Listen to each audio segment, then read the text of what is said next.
Hi, everyone. Welcome to R2 I'm your host, Clinton Smith. I am here with our financial advisor and president of GCES, Galen Bargerstock. Galen, how are you? I'm doing fantastic, Clint. How are you today? I'm doing very well. I have absolutely zero complaints. None at all. I want to say, over the last couple months, things have been going great. Life has been good. Yep. I've been feeling good about things. But today, I think we're going to talk about something that might be slightly controversial for people, and some people might not have the same opinion on it as we do. Definitely. I mean, you and I, even though we live together and you spend our money together, we do definitely have different opinions on money at times. You know, what to spend things on, what to save it on. So guys, our topic today is going to be financial red flags in a relationship, and we are going to be talking about things that happen inside of people's relationships that could be a red flag. Some of these might be happening to you right now while you're watching this, and some of them might be something that you've happened in the past that have led you to decide on how you do things today. But first, let's talk about people and checking accounts in relationships, because this, I think, is a big thing that is really different from every household that you go into. And you're meeting with people talking about their personal finance. What would you say the split is between people that have joint checking accounts inside a relationship and people that do not?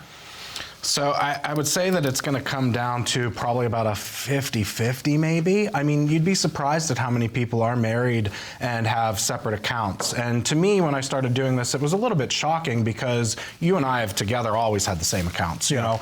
So it's natural for me. But there is a reason for that too. Yeah, I'm sure.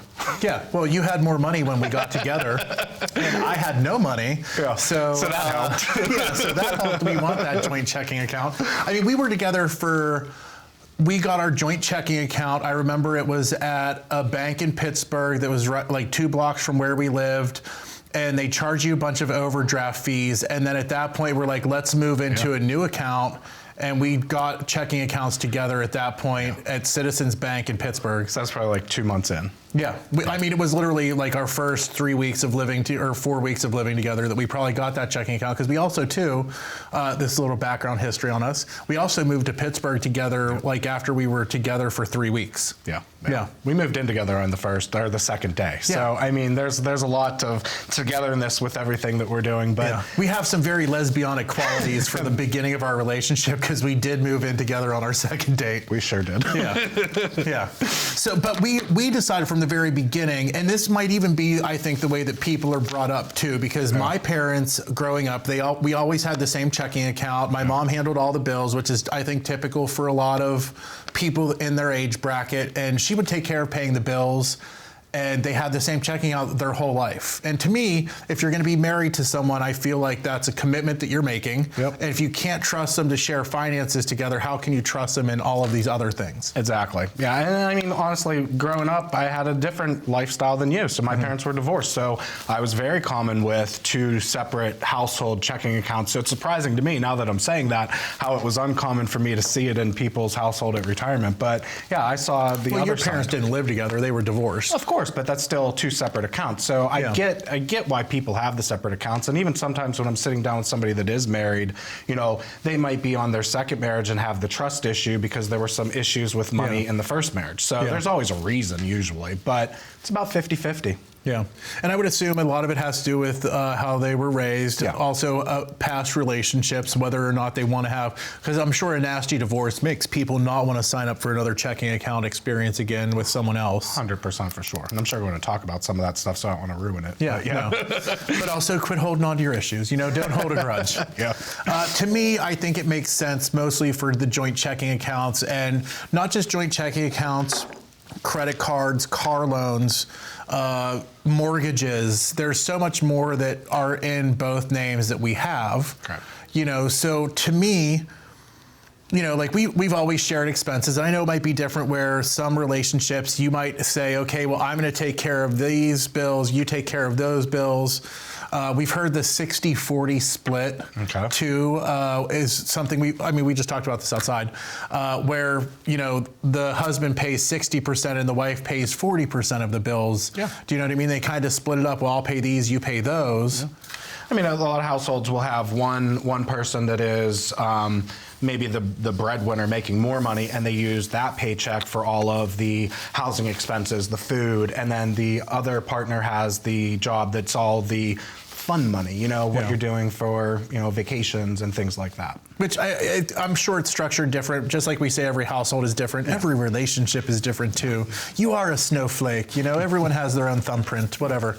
But like, in the end, everyone's gonna have their own decisions. We actually just talked to somebody right before this episode that, and this is something I've never heard of before or thought of, is that they were stacking all of their investments into the wife's investments because her matching money and everything was greater than he was getting, and all of the money would be in their 401k. So that's kind of cool. I never thought of that happening either. Yeah. Some companies that you work for have an extreme amount of matching money that they will do, or profit sharing. So, you know, those accounts you're going to want to get it in, or even if it's the breadwinner, you know, the larger you can get the retirement account, of course, that's the more monthly income you're going to be off to take in the future, you know, depending on what you do. But yeah, there's a reason for everything. So shout out to my 8th grade English teacher, Mr. Wyderny. There's some foreshadowing about to happen. Okay. Yes. So financial red flags inside of a relationship, those can include unwillingness to discuss money, hiding financial accounts, uncontrolled debt, and financial manipulation. Okay. So those are what we're going to go into. We're going to take a quick break. Before we do, what do you think is one of the best things in having a joint checking account relationship? The freedom to be able to do what you want without your partner questioning you. I think it's the trust thing. It's you have those accounts together, you're sharing that life together, you're doing your thing, they're doing their thing, but at the same time, it's not affecting either one of you. Yeah. That's the benefit. To me, is our relationship, you know, in our relationship, it's been said a lot of times that I am the director of efficiencies. Okay. Yes.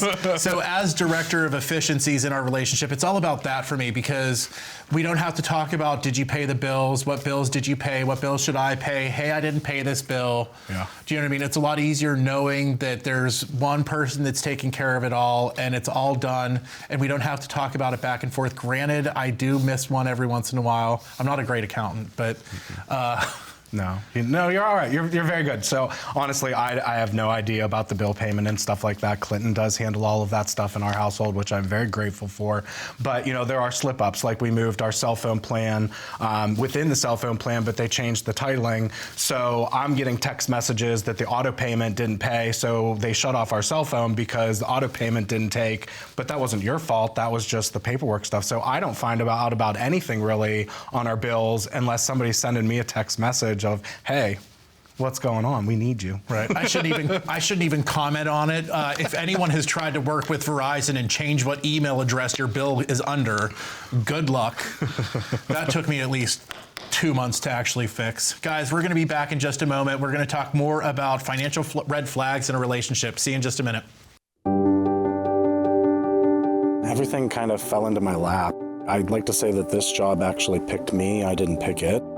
I answered a job ad off Craigslist, and one thing led to another, and I found myself doing retirement. I was going to school in New York City. After that, I did join the military. Still didn't really know what I wanted to do. When I got out of the military, I started working for a company called RX America, doing Medicare Part D prescription drug plans. That led me into a marketing position with insurance, where I started to learn a little bit about the business. When I started, I just noticed that a lot of people needed help, and I liked the aspect of, helping them. And it seemed if I didn't know the answer to a question at first, I knew the outlet and the sources to find out the answers, so I could become that person. And I tell everybody, the employees of the federal government actually taught me how to become a financial advisor, because the questions they asked me built who I am today. The most rewarding part is definitely helping people. My human nature is to be kind and help people. That's just the way I'm built. So I get joy out of knowing that I've helped people. And you can tell by the look on somebody's face if they didn't know what was going on when you walked in their home, and then you leave and they're all smiles and happy and relaxed, and you understand that they understand what's going on now. I feel like I'm leaving somebody with a little bit more hope and definitely a plan.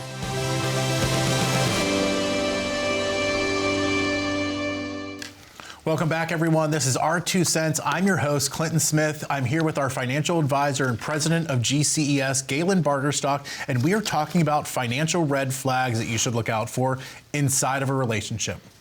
There's always red flags and everything, right? Yeah, everyone has a red flag if you look deep enough, I'm pretty sure, but it's whether or not you want to deal with it for a long term. Financial red flags is, we talked about this in the first segment that, Galen and I have the same checking accounts. We've always thought that that was the case. That might not be the case for you at home watching this. And if that's not the case, we don't care what you guys do. Every household is different. For us, this is what seems to work for us. But these financial red flags are something that everyone can look for, even in building a relationship with someone. There are even ways to help you better your relationship. Yeah. I think that a lot of relationships sometimes might have a rocky environment around them, I guess is the word, with money, because money is a very sensitive subject because money makes the world go round. And if you're doing things like hiding money or spending from your partner, that's eventually going to come out. I mean, it's not going to not come out. Like nowadays with Amazon, it's like, I come home, what's this box on our front porch? You can't hide it anymore. You can, if you're really good at it, but I know. Yeah. Well, I think, Amazon purchases, that is one thing. Let's not get crazy here, guys. Avoidance of money talk, that's really the first thing that I think would be a red flag is if you're in a relationship with someone and they refuse to talk about money. Even if you're building a relationship with someone, the avoidance of talking about money is the first red flag that we want to talk about. And that's really just them not wanting to share information. That's something that you should say, hey, I wonder why they're not willing to share this information.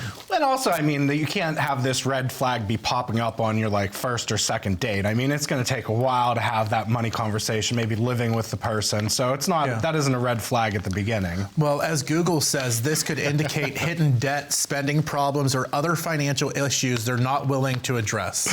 There's always a problem if you really look for it, right? Yeah. Again, you look deep enough, you can find a red flag with anyone. Yeah. But they do say, and this is honestly, for us, we have always, we moved in together very early, so we had to talk about rent. We moved to Pittsburgh together. We both got jobs together. We were unemployed together. We were unemployed together in the beginning, so, getting those jobs together and working together through life is something that's also helped our relationship become stronger because we're able to talk about that stuff. So if you're not able to talk about money with your partner, this is really, open communication is like one of the biggest things in any relationship that you really want to make sure that you're looking into. And again, we're not relationship advice experts. We're not running a singles network.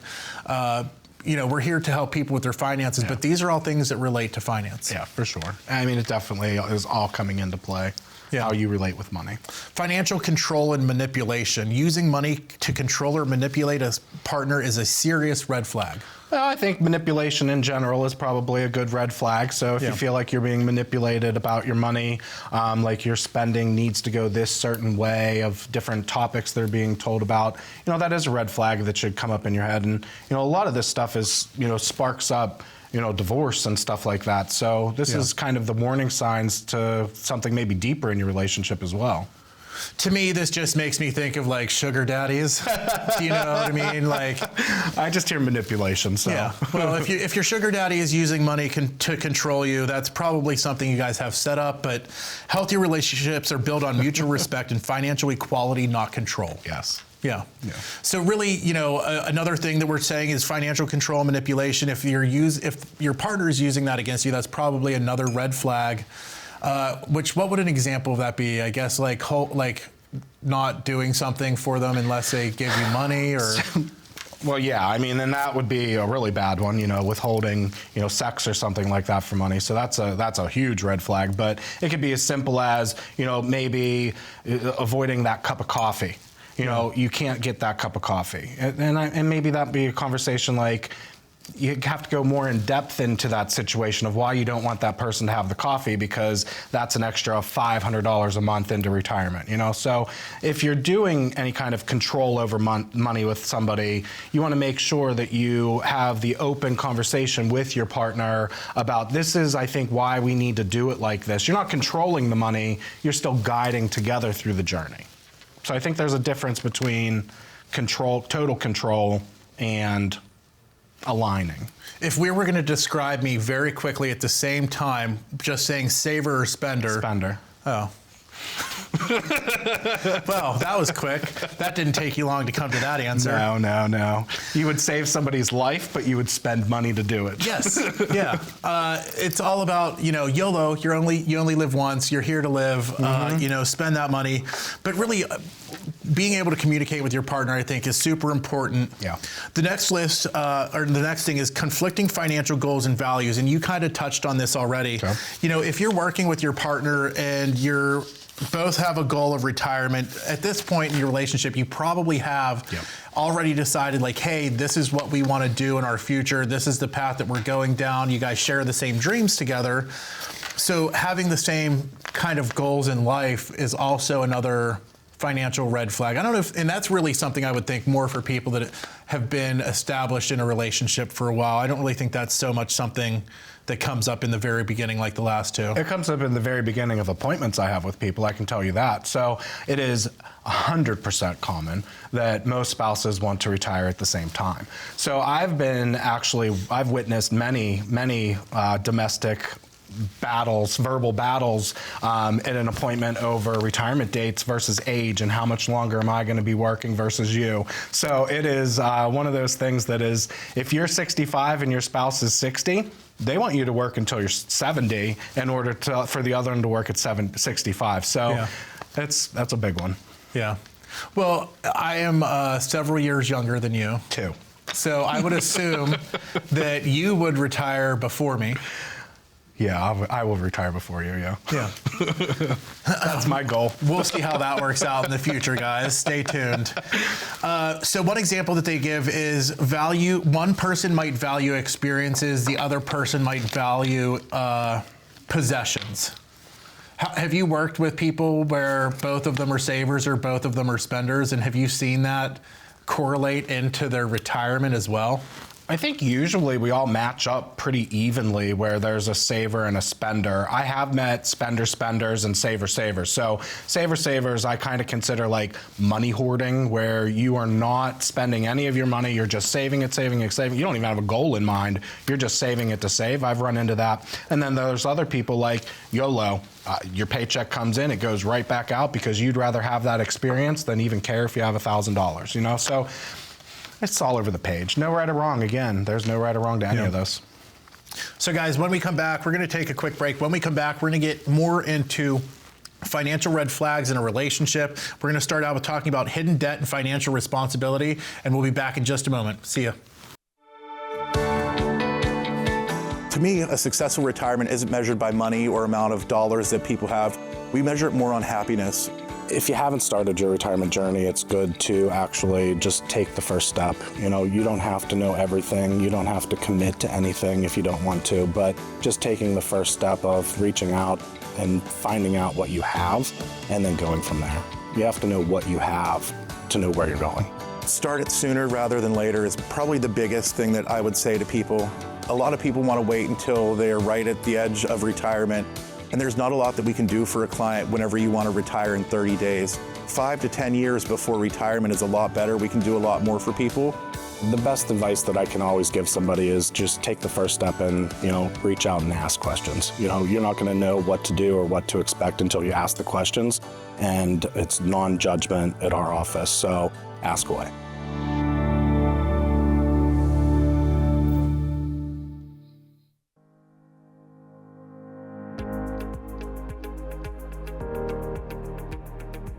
As people, we strive for better, from a better house to a better career to a better life for our kids. But when it comes to your retirement, what does better mean to you? More income, a flexible lifestyle, better solutions? A better retirement begins with a plan. To get your complimentary financial analysis, call the number you see here. Your retirement isn't going to plan itself, and this is your opportunity to plan better. Hi guys, thank you so much for sticking with us. This is Our 2 Cents. I'm your host, Clinton Smith. I'm also the CEO of GCS. I'm here with our financial advisor and our president of GCS, Galen Bargerstock. Galen, we're talking about financial red flags that you could see in a relationship today. Next up is hidden debt and financial irresponsibility. What do you think about hidden debt and financial irresponsibility?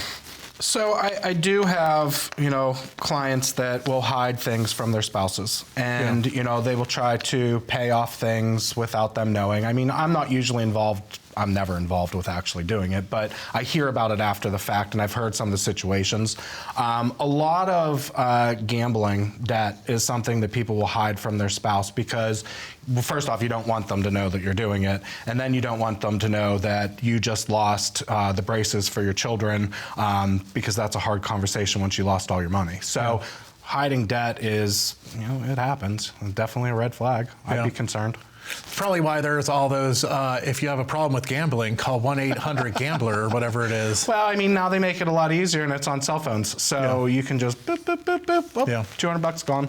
I think financial irresponsibility, that would be making decisions that are irresponsible, that you can't, that are outside of your budget, probably most likely on a whim that you made the sign up for whatever it was. But again, talking to your partner about big expenses, I probably think is a huge thing. Yeah, I mean, that would be, to me, what you're saying is probably something like a car. Yeah. You know that you can afford a payment of, say, $400, $500 a month. That car that you want is $750 a month. You already know, but you just really want to have it. So you're going to make it work. So.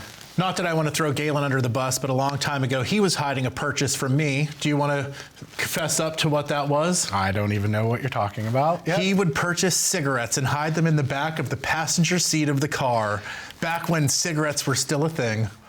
So yeah, that did happen. But in my defense, it's really hard to quit smoking, and I was on like the 5th time, so I did have a pack underneath my seat, but I was shamed by somebody. But at least you didn't purchase them financially irresponsibly. Yeah, we probably could have definitely used that money for something else. Yeah. True. If you were to call me out for making a purchase, what would that be? I don't know. I mean, I'm going to say Amazon because there's some boxes that just show up at our house, like fancy umbrellas. That's a I do have a fancy umbrella that he doesn't let go out in the rain. It's so fancy. It's decorative. I got you a fancy umbrella too. You did, yeah. And it has never seen the rain. I was thinking specifically of the time that I went to a dentist appointment and came home with a new car. We did talk about that, yeah. So Clinton went to the dentist one time, and he calls me, probably an hour after his appointment, and I'm like, oh, how'd it go? Because he's a flight risk. And on this flight risk day, he did get the heck out of there, didn't even go, and he went and bought a car. Yeah. So in my defense, I had called the dentist. I already knew I was running late. I said, hey, I'm going to be late. I'm not going to be able to make it on time. I got there a convenient 45 minutes late, and they told me they couldn't see me. So I walked out the door and walked across the street and bought a new car, which I had to do anyways. And granted, we probably should have talked about that, but that's probably one of like the things on this list of making a financial decision without talking to your partner. Yeah. Next up would be lack of financial responsibility. I mean, this is pretty easy. If someone's consistently irresponsible with money, that's kind of neglecting bills or relying heavily on others for financial support, it can be a red flag. Yeah, I mean, I would be more concerned about this red flag in the dating phase of when you're, courting somebody, so to speak. Because if they're always late on their car payment, always late on their rent, and all of these things, there's a time delay for paying all these bills. Well, when you get together and eventually get married, hopefully, there's still going to be those recurring problems unless you think you can fix them, ladies, you never know, Yeah. So when you're sitting down with people, I'm sure that you even said earlier that you have people where they have a fight about what time to retire, when to retire. I'm sure you see people fight about money too. Oh, I've seen tons of fights about money. I just sit there like, where's my popcorn, getting ready for the show? But I like it because it's real, and I'm getting the real story of the household, and I'm getting to see what is an actual concern about the money, and that helps me plan a better retirement for that person with that honesty of, well, first off, being comfortable enough to have a fight in front of somebody. I mean, it's an honor, Yeah. We've definitely had fights in front of people before, and it gets awkward. Everyone in the room gets awkward, especially if you're mean about it when you're fighting with your spouse or your partner. Financial responsibility is a huge thing. We talk about stuff like this all the time on our 2 cents. when it comes down to it, we are financial advisors, or Galen's a financial advisor. He'll come out and sit down with you, or Levi, that's a financial advisor, can come out and sit down with you. We offer appointments on Zoom. So if you're watching this, we work in your area. If you are watching this, whether it be on YouTube or on TV, you can get our services inside your area if you are watching this. Yeah, for sure. And when you sit down with people, how do you help them get through the fight?